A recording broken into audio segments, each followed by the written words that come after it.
What's up, fantasy managers? Welcome back to another episode of the First Pitch Podcast brought to you by PitcherList.com. My name is Jake Crumpler, and I'll be your host for this edition of the podcast. You can follow me on Twitter at Jake Crumpler, and you can find all of my work at crumplerbaseball.com. Let's dive into everything baseball related from Sunday, April 13th. We'll start things off, as always, with the transactions, injuries, news, and notes from around the league. Kicking things off with the bad news, as second baseman Tyler Freeman was placed on the 10-day IL with a left oblique strain. That news isn't super consequential, as he wasn't rostered in a lot of leagues, but the corresponding move, as second baseman Adael Amador was recalled from the minors, is somewhat consequential. He's the number 7 Colorado prospect, according to MLB Pipeline. His prospect star has fallen as his contact skills declined last year. Amador batted just .230 with 14 homers and 35 steals with a 111 WRC plus at AAA. And his MLB debut was pretty underwhelming as well, though it was just a 10-game sample. Amador, though, at AAA this year has been unreal in the contact department, a 16% walk rate to a 8% strikeout rate at AAA for Adael Amador is unreal. And if he could carry over those contact skills to the majors, he's going to be a huge boon, at least in the contact and speed department. But playing in Coors, Amador could display more power, could display higher average ceiling. But the real question is he going to get the playing time? Kyle Farmer looks to be blocking him at second base. Amador played at second in his season debut, but Farmer is penciled in as the everyday second baseman over on Roster Resource. I'm not sure I'm buying that. I think they'll be fine benching Kyle Farmer, but hey, it's the Rockies. They do crazy, weird, unexplainable stuff all the time. So we could see Amador losing out on playing time to Kyle Farmer, but I think he should be rostered in 15-team leagues and deeper. That contact ability is incredible. And I'd be looking in standard leagues, in points leagues, in 12-team leagues, I'd be looking at Amador too, because he does not strike out, and that's definitely valuable in those leagues. Next, we have starting pitcher Richard Fitts, who was placed on the 15-day IL with a right pectoral strain. Timelines of similar injuries suggest that a longer than minimum stay is in the cards for Richard Fitts. Right, relief pitcher Michael Fulmer was recalled from the minors in a corresponding move. Actually, he had his contract selected from the minors. Small difference there. But with Fitz out of the rotation right now and on the IL with a pectoral strain, that'll likely keep him out for a few weeks.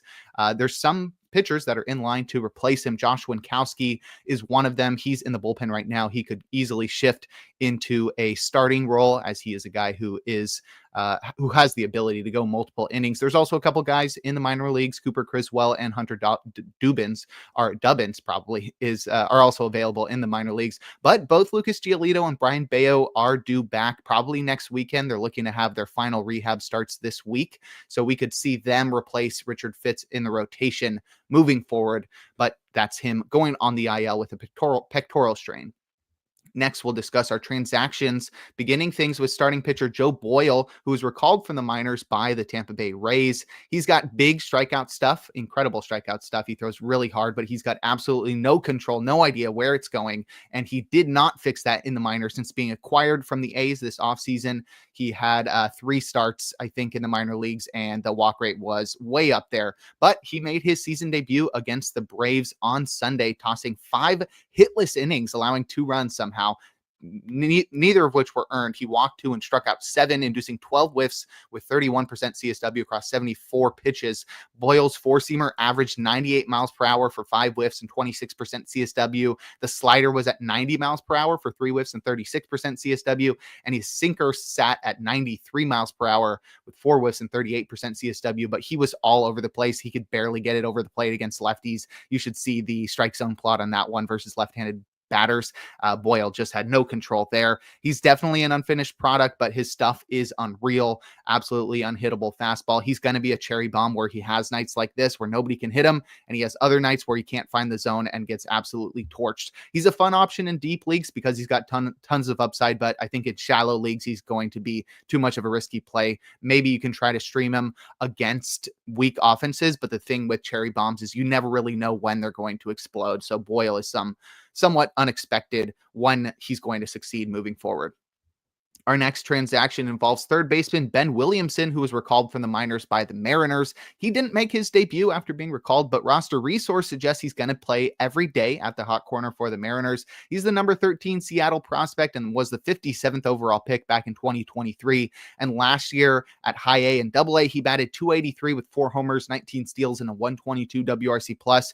I hadn't heard of Williamson, so I read up on him, and he seems to be contact oriented and defense focused. So not really ideal for fantasy purposes. And the little piece that I read over on Pipeline compared him to Jared Triolo. So take that for what it's worth.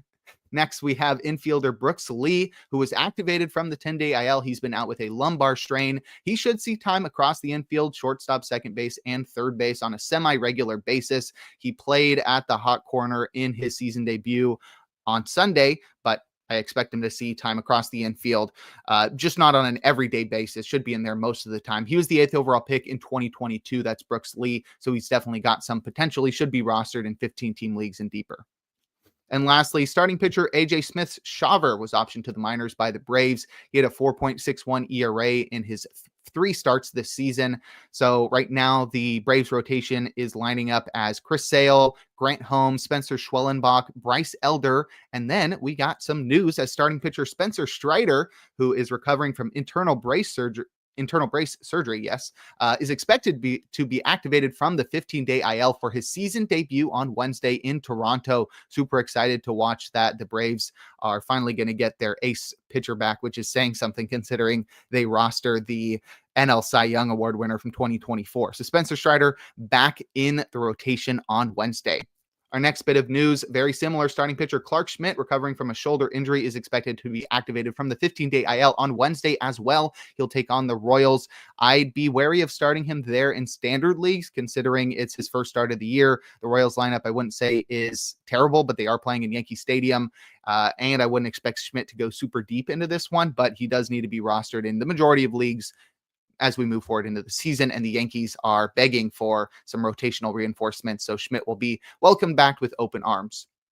Next, we have outfielder Jose Siri, who could land on the IL as he's dealing with a left shin contusion. He was apparently still in crutches and is undergoing further testing, so we should get a better idea later this week. But if Siri is forced to spend time on the injured list, Tyrone Taylor could see time in center field for the Mets. And our last bit of news, very disheartening, I guess, as starting pitcher Justin Steele is set to undergo season-ending surgery to repair his flexor tendon and to address UCL damage in his elbow. This will also affect his availability for 2026. Justin Steele is a drop in all fantasy leagues, I guess, except for maybe dynasty leagues, but very unfortunate news as Justin Steele will be out for the rest of the season. Looks like Ben Brown and Colin Ray are locked into the rotation for the time being.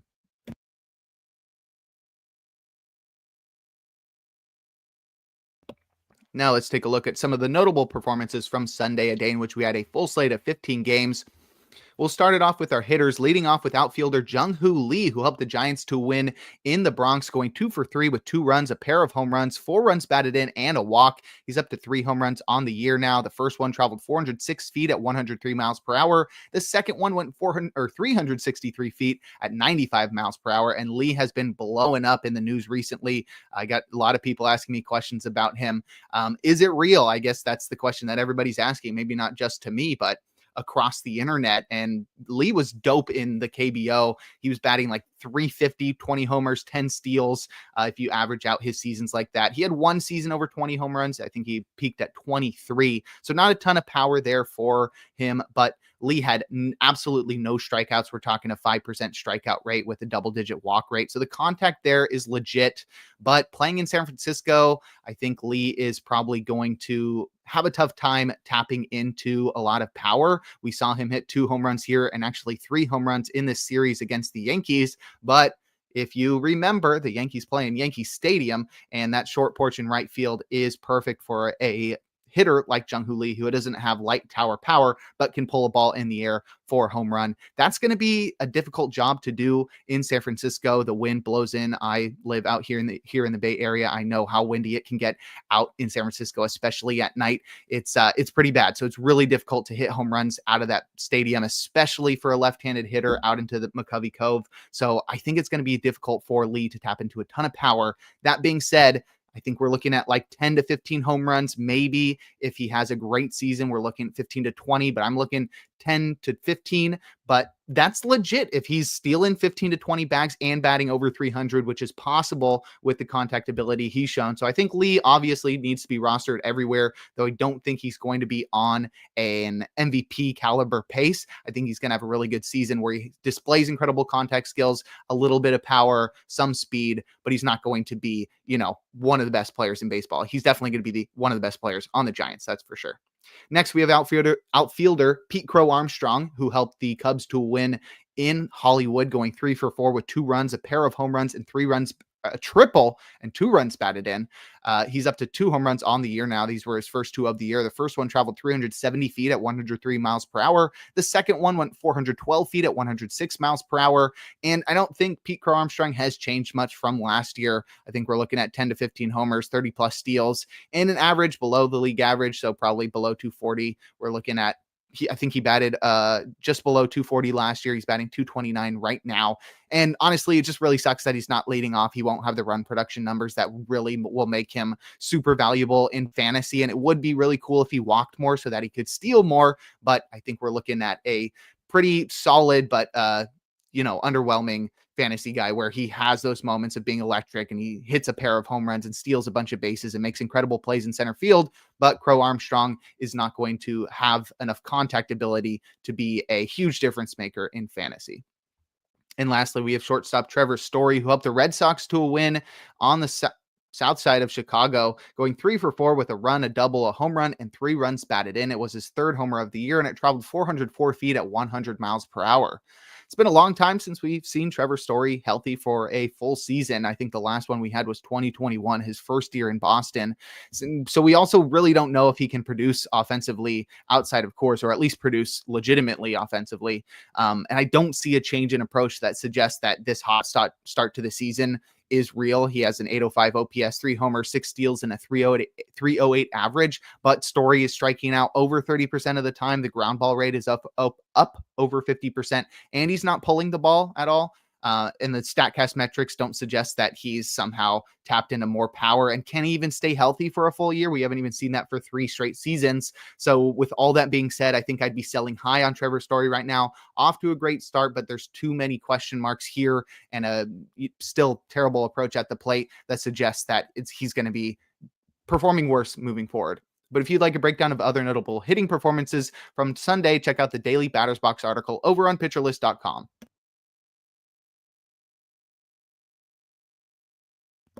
Now we'll head to the mound and check out some notable starting pitching performances, opening with Hayden Wesneski, who helped the Astros to a win versus the Angels, tossing 6 innings, allowing 5 hits and 3 earned runs. He walked nobody while striking out 10, inducing 11 whiffs with 35% CSW across 93 pitches, and his signature sweeper was unhittable in this one, inducing 7 whiffs with 49% CSW. And I think Wesneski got a little lucky in this one. He faced almost exclusively right-handed batters. He used the sweeper almost exclusively against right-handed batters, with the 4-seamer and sinker combining for 4 whiffs and 26% CSW. But yes, I was right. Just 2 lefties in the lineup. So I think he got lucky in this one, as it allowed him to lean on his best pitches. The curve, the cutter, the change took a back seat and allowed him to lean into that sweeper and have a double-digit strikeout game here. I don't think we're going to see that a lot moving forward. He really needs to rely on that sweeper. 4 whiffs, as you can see, 11 whiffs, 10 strikeouts, not something that's super believable moving forward. But I love Wesneski. I think his arsenal is deep enough to handle left-handed batters and obviously has the stuff to handle right-handed batters. So Wesneski should be rostered everywhere. He gets the Padres in Houston next, and that's start in my books. Next, we have starting pitcher Shane Smith, who helped the who did all he could, but the White Sox lost to the Red Sox. He tossed 6 innings, allowing 5 hits and 2 earned runs. He walked 2 while striking out 3, inducing 10 whiffs with 20% CSW across 79 pitches. And Shane Smith squared off against Garrett Crochet, and he sort of lived to tell the tale. Pretty good start here for Shane Smith. He was able to keep his underwhelming heater upstairs against lefties and glove side against right-handed batters, and that allowed it to play above what you'd expect, inducing 6 whiffs with 26% CSW. And then he used his slider versus right-handed batters for 2 whiffs and 22% CSW, but he left it over the plate a little bit too much. And then he used his changeup against left-handed batters for 2 whiffs and 13% CSW, but he left that one too far out of the zone. And then his curves were uncompetitive. So Shane Smith is still an unfinished product, but he's clearly got some potential. Different than Joe Boyle in that his stuff isn't super crazy, but I like that he has an arsenal that is clearly has the ability to take down both righties and lefties. It's just about him controlling his off-speed pitches in this one, and that's super important because his fastball is pretty underwhelming, and he doesn't want to rely on it as much as he did in this one. So even though Shane Smith survived this one, he gets the Red Sox again next, and this time in Fenway. That doesn't seem ideal, but he's been really successful across his first 3 starts. 2.0 for ERA, 0.91 whip. That would be crazy for Shane Smith. So that's a risky start there in Boston. I think in 15 teamers, you got to start him, but in 12 teamers, I don't know. I think that's a game day decision there. Lastly, starting pitcher Matthew Liberatore helped the Cardinals to win versus the Phillies, tossing 6 scoreless innings, allowing 3 hits and 1 walk while striking out 7. He induced 14 whiffs with 32% CSW across 88 pitches. And Liberatore went slider fastball change versus righties and slider fastball sinker cutter versus lefties. And he was up a mile per hour on all of his pitches. The slider was unreal in this one, 11 whiffs and 43% CSW, while Liberatore's four-seamer at 95 miles per hour put in some work with 2 whiffs and 22% CSW. I think that was supposed to be 32% CSW. Maybe I'm wrong. But it still seems like Liberatore's a 2-pitch pitcher despite the deep arsenal he displayed in this one. Remember, he was a first-round pick back in 2016, 16th overall pick, so he's got some potential. But in the last couple of years, he's been pitching mostly out of the bullpen, and so I think this is clearly why, because he's somebody who's got a decent fastball and a really good slider, but not much else. And if you look at the strike zone plots, his changeup was just left over the plate way too often. So it really wasn't a competitive pitch. And he didn't locate against righties particularly well in general, where if you look at the strike zone plots against lefties, he was able to locate on the glove side consistently, but against righties, it was just all over the plate. I think Liberatore's a 15-team play. Obviously, he's having a lot of success early in the season, but he's fringe in 12 teamers right now because I don't think this is a finished product. He doesn't have a deep enough arsenal to take down a lot of right-handed batters, and he's really relying on that slider, finding a lot of success in every start. But Liberatore gets the Mets in Queens next, so that's a game day decision there as well. But if you'd like a breakdown of every single start from Sunday, give the Plus Pitch podcast a listen and check out Nick's daily SP roundup over on PitcherList.com.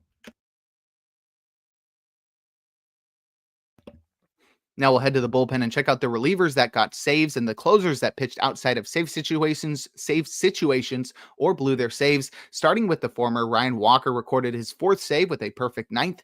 AJ Puck recorded his 3rd save with a hitless 9th. Justin Martinez pitched the 8th in that one against the 4-5-6, so I think they're still going to be switching off save opportunities there. Carlos Estevez recorded his 5th save with a scoreless 9th. Aroldis Chapman recorded his 3rd save with the scoreless 9th. Andres Munoz recorded his 6th save with a scoreless 9th. And lastly, Ryan Presley recorded his 4th save with a perfect 9th.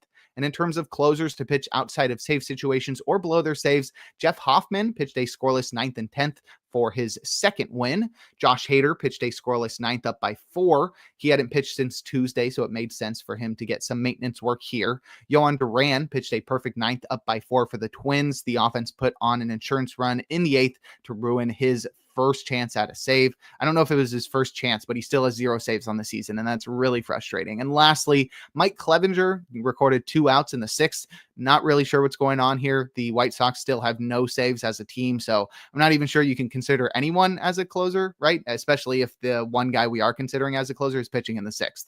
But if you'd like more information on relievers, make sure to check out Rick Graham's weekly articles over on PitcherList.com. And before we look forward to today's games, we're going to take a quick break.